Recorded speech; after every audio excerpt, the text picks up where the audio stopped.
Aquí empiezan los desayunos de 24 horas. Con María Josefa Coronel.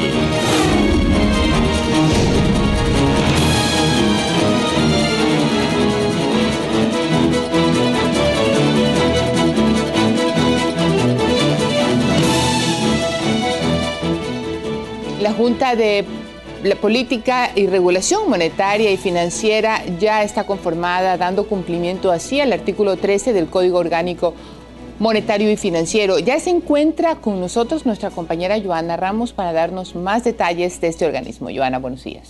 ¿Qué tal, María Josefa, amigos televidentes? Muy buenos días. La mañana de este lunes, la Junta de Política y Regulación Monetaria y Financiera tuvo su primera reunión en Quito. En la sesión inaugural, sus integrantes decidieron elaborar el reglamento de funcionamiento para establecer las líneas de trabajo de las próximas reuniones. También se trató la contribución del 0.5% a todas las transacciones crediticias que regiría a partir del 12 de octubre. El presidente de la Junta, Patricio Rivera, que dijo que habrá buenas noticias y que la Junta tendrá un diálogo muy fluido con todo el sistema financiero. Escuchemos lo que dijo. La buena noticia es que gracias a esta Junta, en los siguientes meses ustedes podrán ver regulaciones que van a impulsar el crecimiento económico y el empleo. Básicamente lo que tiene es el propósito de orientar la conducta a los actores económicos. Que, por ejemplo, la liquidez de la caja fiscal, el saldo al 25 de septiembre es de 1.600 millones de dólares, los niveles más altos de los últimos años. Y preguntémonos, por ejemplo, entre el 2000 y el año 2006, el saldo promedio de la caja fiscal no pasaba de los 400 millones de dólares. En este momento son 1.600 millones de dólares. Es decir, no tenemos un problema de liquidez fiscal. La cantidad de dinero que hay en la economía ecuatoriana es de aproximadamente 37.000 millones de dólares. Es decir, es el momento de toda la historia desde que el Ecuador está dolarizado en el que hay la mayor cantidad de dólares en la economía ecuatoriana. Por lo tanto, no existe ningún tipo de riesgo para la dolarización y, de hecho, lo que este código busca es justamente fortalecer el aparato productivo para evitar que haya riesgos sobre el funcionamiento de la economía. Pero ¿quiénes son los integrantes de esta Junta y cuáles son sus atribuciones y funciones? Veámoslo en la siguiente nota. Con la entrada en vigencia del Código Monetario y Financiero desde el pasado 12 de septiembre, los tiempos para el cese de funciones, el cierre de entidades o para la creación de nuevos organismos empezó a correr. Y precisamente uno de los entes que ya está conformado es la Junta de Política y Regulación Monetaria, como lo establece el artículo 13 del Código. La Junta está presidida por el ministro coordinador de la Política Económica, Patricio Rivera, también por el ministro de Finanzas, Fausto Herrera, por el ministro coordinador de la Producción, Richard Espinosa, por el secretario nacional de Planificación y Desarrollo, Pavel Muñoz, por un delegado del presidente de la República, en este caso Diego Martínez, actual presidente del Banco Central del Ecuador. También participan en las deliberaciones con voz pero sin voto los superintendentes de bancos, de compañías, de economía popular y solidaria, el gerente general del Banco Central del Ecuador y el presidente del directorio de la Corporación de Seguro de Depósitos, Fondo de Liquidez y Fondo de Seguros Privados. La Junta tendrá a su cargo 55 funciones y 3 facultades macroeconómicas. Entre sus funciones está la de regular el crédito para que se destine a la producción y empleo. Sus integrantes serán los responsables de ejecutar las políticas públicas, la regulación y supervisión monetaria, crediticia, cambiaria, financiera, de seguros y valores. Se encargará además de la expedición de al menos 300 reglamentos. Joana Ramos, 24 horas. El máximo organismo de control del sistema financiero deberá además emitir nuevas políticas y regulaciones para que los fondos complementarios previsionales puedan registrarse ante el IES de conformidad a lo establecido por la Asamblea la semana pasada, María Josefa. Así es, Joana, y vamos a seguir conversando de esto. Esta vez lo hacemos con Marco López, ex miembro del directorio del Banco Central. Marco, gracias por estar aquí. Algunas preguntas, y la primera es la famosa reorientación del crédito, que desde el principio nos llamó la atención. Y digo desde el principio, desde cuando el código era un proyecto, esta frase reorientación del crédito, creo yo que era como la más noble de rescatar del proyecto. ¿Cree usted lo mismo? Y si es así, ¿a dónde se dirige esa reorientación? Buenos días, María Josefa, gracias por la invitación. Mire, una ley es como un cuchillo. ¿El cuchillo sirve para matar o el cuchillo sirve como un utensilio de cocina? Depende en manos de quien esté. Una reorientación del crédito va a depender, las decisiones que se tomen en respecto de esto, va a depender fundamentalmente de la independencia que puedan tener los miembros de la Junta de Regulación Monetaria y Financiera frente al Ejecutivo. ¿Por qué? Porque el Ejecutivo es el que ordena cómo gastar la plata. Pero ya lo dijo, recuerdo clarito, y por eso me llama tanto la atención esa frase de reorientación de crédito. Dijo, por ejemplo, que los bancos ya no le darán préstamo a las personas que quieran adquirir objetos de lujo. Incluso puso el ejemplo de un auto. Entonces ya no le vamos a dar plata para que se compre un Mercedes-Benz. Vamos a hacer que ese crédito esté dirigido para un sector productivo que te genere trabajo y que contribuya con la repartición más equitativa de los recursos, que creo yo que es, insisto, la parte noble de lo que ha querido tener encerrado este código. Entonces la pregunta es, ¿hacia dónde debe ser esa reorientación para alcanzar ese objetivo? Sí. Lo que pasa es que el presidente de la República siempre le pone un baño social a este tema y hay que atacar lo que parecería que es malo, ¿verdad? Es malo tener un Mercedes-Benz, entonces es malo que le den un crédito para tener un Mercedes-Benz. Generalmente el Mercedes-Benz no es manejado por el dueño, sino manejado por un chofer, por lo tanto genera una plaza de empleo adicional, un Mercedes-Benz. Pero no solamente es el crédito al Mercedes-Benz, es el tema del crédito al celular, por ejemplo, es el tema de el crédito a una refrigeradora que sea importada, es el tema del crédito a un televisor que es importado. Esto no es un problema de direccionamiento del crédito ni de que los bancos hacen más plata porque dan crédito solamente al consumo. El 70% del crédito es orientado hacia el sector productivo, no hacia el consumo. Entonces, el ejemplo que puso el presidente es simplemente un ejemplo para darle la característica propia de su discurso, pero nada más allá, no es un tema técnico. Entonces, ¿a dónde se dirige esto? Acá lo que quieren es redireccionar nuestra plata, que esto es lo importante, porque aquí se está hablando del crédito, como que el crédito es una cuestión del Estado, como que el Estado pone la plata para dar el crédito. Acá no, todos los ecuatorianos, con nuestros depósitos monetarios, con todo lo que dejamos en nuestros bancos, nuestro sueldo y nuestros pocos ahorros que están en los bancos, en las instituciones financieras, en base a eso se da el crédito. Entonces lo que el presidente dice, a través de su junta, señores, nosotros ahora vamos a decirle por a dónde los banqueros van a tener que poner esos créditos, en qué sector.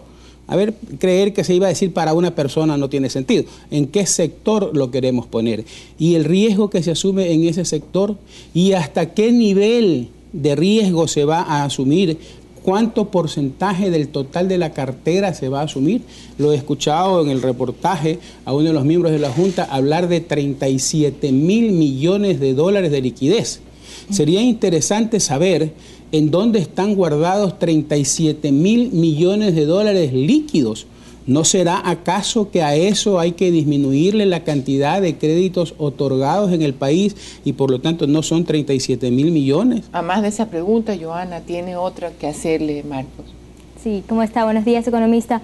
Uno de los anuncios de esta primera sesión de los integrantes de la Junta fue que van a tener un diálogo muy fluido con todo el sistema financiero. ¿Esto realmente es posible con el Código Monetario o simplemente fue unas palabras de tranquilidad para el sistema? De nuevo, todo va a depender de la independencia. Cuando yo soy independiente, cuando yo soy autónomo, cuando yo puedo hacer un papel decoroso en una organización, en una institución, entonces yo puedo tomar mis propias decisiones. Pero cuando no tengo esa libertad, sino que simplemente soy un delegado de un superior, como es en este caso, donde hay una junta, que es un delegado del Ejecutivo, porque no puede estar la ley sobre la Constitución. La Constitución dice que es privativo del Ejecutivo, la política monetaria, cambiaria, crediticia y financiera. Por lo tanto, es un instrumento, la Junta Monetaria, del Ejecutivo. No hay independencia y ahí está la conformación.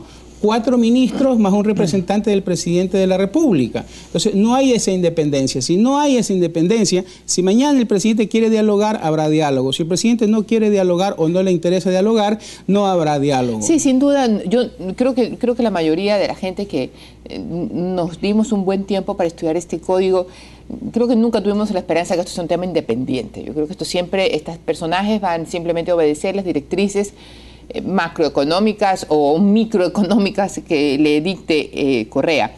En segundo lugar, quisiera preguntarle si usted cree que realmente no tenemos ningún problema fiscal y que desde nuestra época de la dolarización se puede calificar como nuestra mejor época en términos económicos. Bueno, lo que sí podemos decir es que hemos tenido el mejor precio del petróleo de toda la época. Hemos tenido la mayor cantidad de ingresos de la historia en cuanto a ingresos petroleros. Hemos tenido la mayor carga tributaria de toda la historia y por lo tanto hemos tenido las mayores recaudaciones de impuestos. Eso es cierto, pero el tema de decir que estamos pasando el mejor momento, entonces yo no entendería por qué estamos teniendo también el más alto nivel de endeudamiento en términos de dólares de la historia. Lo comenzamos a comparar contra el Producto Interno Bruto, sí, pero el Producto Interno Bruto a precios corrientes, que va creciendo año a año y que ha crecido año a año gracias al precio del petróleo. Sin embargo, tenemos ya hoy 26%. Hemos manejado unos déficits presupuestarios altos este año de 5.000 millones. El próximo año se está hablando de 9.000 millones de déficit presupuestario. Entonces, ¿dónde están las mejores épocas? ¿Dónde están los fondos guardados para casos de emergencia en el caso del país? Cuando uno ha vivido las mejores épocas y cuando una persona, porque esto no hay que confundir a la gente, la economía no es más que la administración de la casa grande. Cuando alguien dice a mí me va muy bien, quiere decir que tengo para vivir, quiere decir que tengo algo ahorrado para poder ver el futuro con claridad. Pero hoy no tenemos ningún fondo, por ejemplo, para contingencias. No tenemos ahorrado un solo centavo. Joana tiene otra inquietud. Sí, quisiera hacer un poco de memoria. Esta nueva junta reguladora que va a estar, que es el máximo organismo ahora de control de todo el sistema financiero, ¿ha habido en gobiernos anteriores? Esta es la primera vez que 5 integrantes van a manejar todo el sistema financiero. Bueno, es la primera vez que existe una superjunta de este nivel, porque se está reuniendo lo que era el directorio del Banco Central, lo que era el Consejo Nacional de Valores, lo que era el directorio del Fondo de Liquidez y alguna otra institución más. Es una junta que tiene 55 funciones adicionales a otras que se les añade por allí en algunos artículos. Serán 300 reglamentos aproximadamente que tendrán que salir de esa junta. Exacto, y esta es una junta que no es de tiempo completo como era el directorio del Banco Central, por ejemplo. Entonces, eso lo que genera es que sean personas que simplemente por sus ocupaciones, imagínense usted 4 ministros allí, el director del SEMPLADES, están ocupados, o yo no sé si ellos tendrán tiempo desocupado para, además de eso, enterarse lo que pasa en el sistema financiero, lo que pasa en el sistema de seguros, lo que pasa en el mercado de valores, lo que pasa con la moneda en el país, lo que pasa con las tasas de interés, si es que ellos van a tener el tiempo para estar enterados de todo eso todos los días. Y no enterados simplemente desde el punto de vista macro y desde más arriba, no. Esa no es la función cuando uno ejerce un directorio como esto, cuando uno está en un directorio como esto. Hay que meterse en la piscina, hay que sumergirse para entender los problemas. ¿Cuál es la experiencia que tienen esos 5 miembros de esta Junta Monetaria en manejar un banco o en manejar una compañía de seguros en su vida? ¿Qué es lo que ellos han hecho? Que nos den su hoja de vida para saber cuál es la experiencia y con qué experiencia se va a manejar todo este gran mundo, este gigantesco mundo que ha creado esta super ley, porque obviamente tiene que tener las funciones de esta Junta en relación a el tamaño que tiene la ley. Gracias, Marco, por estar con nosotros y gracias a Joana por compartir su trabajo de investigación y también sus inquietudes. En todo caso, la Junta ya está, se sentó ayer, comenzó a aplicar el código nuevo y tendrá entonces que reorientar el crédito, tendrá que reorientar el destino de su dinero, de nuestro dinero. Serán ellos los que deciden qué van a hacer con nuestros recursos. Por otro lado, la justicia aplaza el juzgamiento de los estudiantes detenidos por los incidentes del 17 de septiembre y el representante de los profesores del Colegio Mejía responde al gobierno sobre el hallazgo supuesto, según él, de explosivos en sus oficinas. Nos vamos a ir a un corte, quédese con nosotros.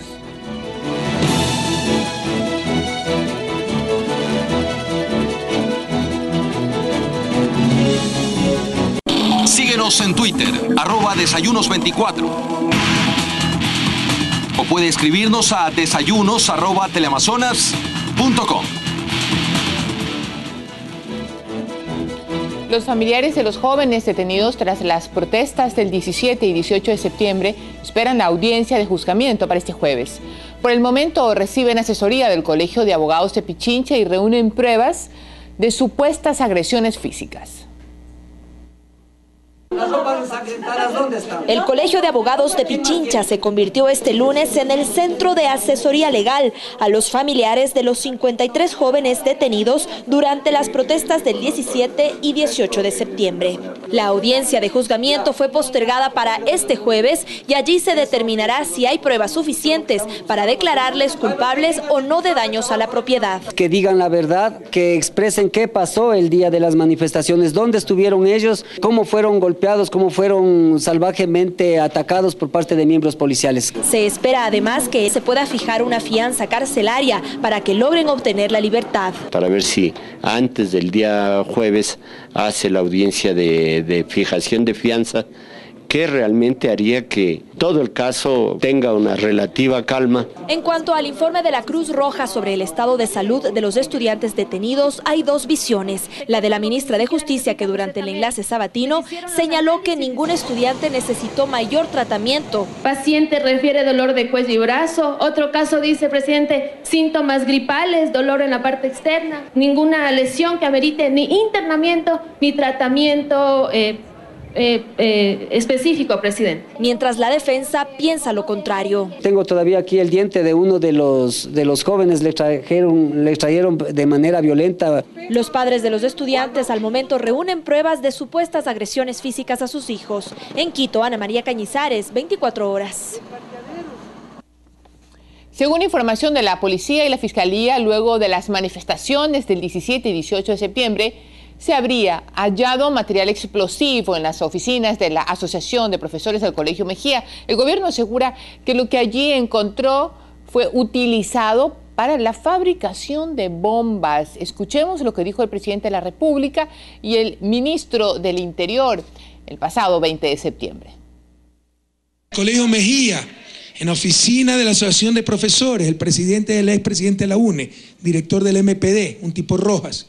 Se encontró de todo, en el propio colegio, esta gente haciendo su politiquería. Es grave lo que se encontró ahí, se encontró unos costales, pequeños costales con material para preparar bombas Molotov. Son unos ladrillos y unas bolas de yeso como esta de aquí, que están hechas a más de yeso con naftalina, que es... Eso dentro del Colegio Mejía. Esto dentro del Colegio Mejía. Por favor, y en la Asociación de Profesores. Porque Así la dirige un tipo del MPD. Y podemos ver ahí cómo están las botellas en las imágenes. Todo esto se encontró. Las botellas, esos ladrillos, esas bolas y esos ladrillos que están ahí son hechos de naftalina, y esa naftalina es un derivado de la nitroglicerina.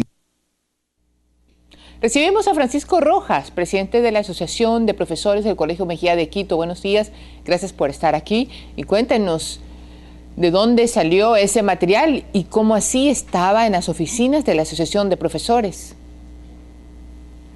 Buenos días, señorita periodista. Muchas gracias por permitirnos ingresar a este importante medio. Para poder decir la verdad, porque prácticamente ha sido afectada y denigrada la imagen de Francisco Rojas. Efectivamente, yo vengo de trabajar 28 años en el Instituto Nacional Mejía.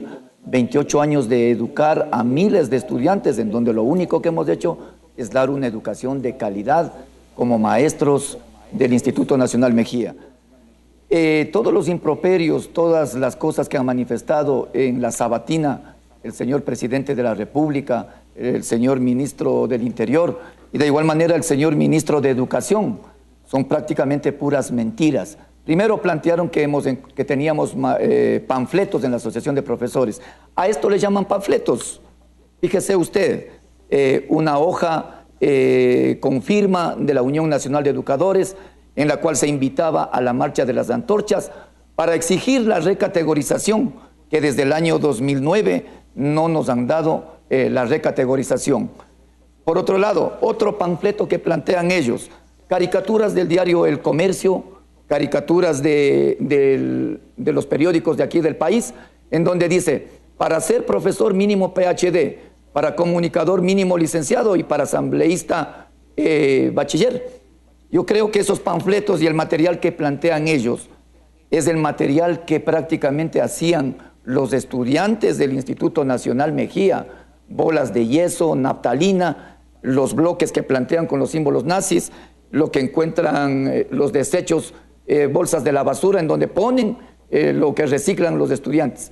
Este es el material peligroso que plantean aquellas personas que quieren denigrar la imagen de un maestro de más de 28 años.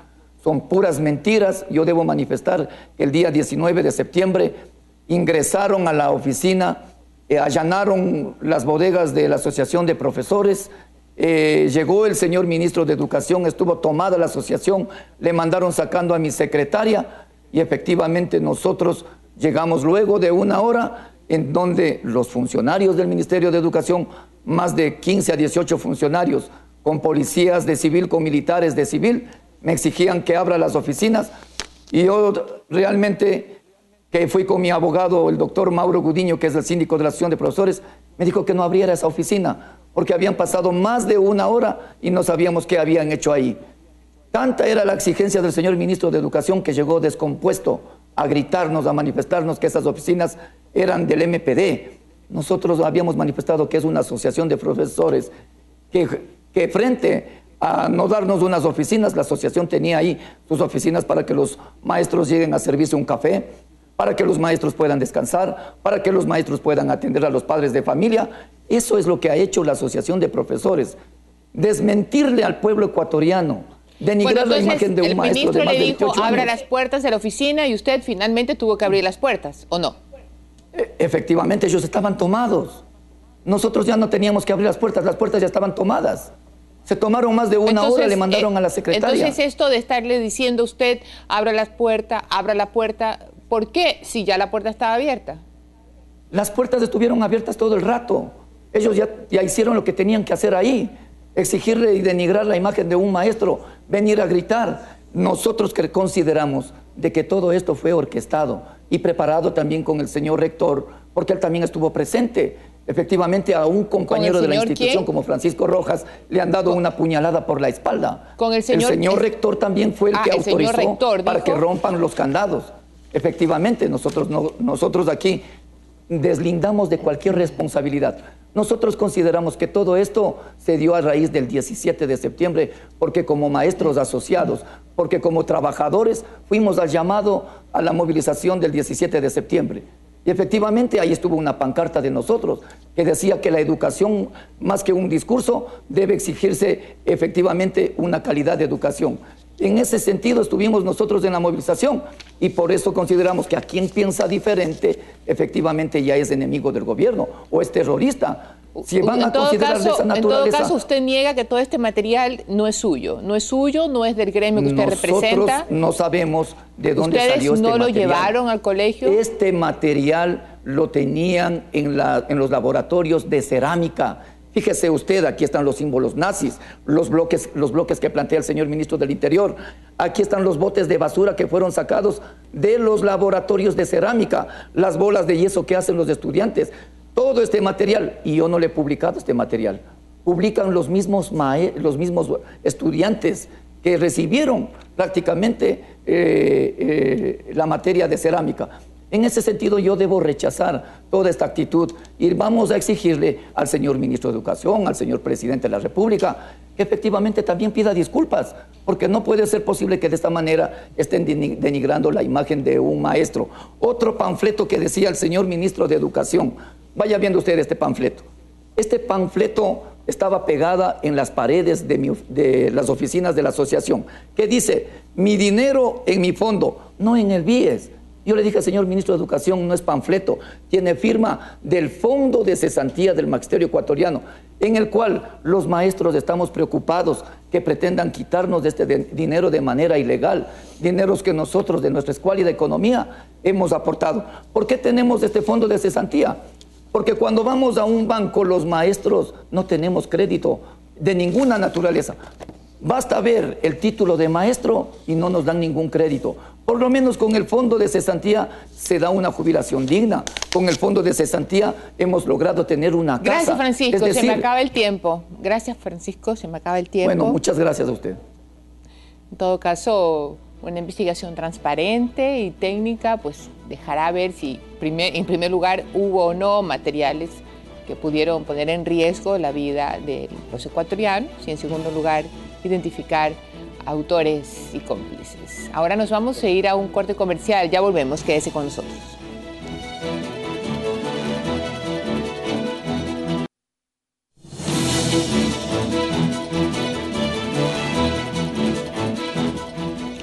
Gracias por acompañarnos en los desayunos de 24 horas. Que tengan un excelente día.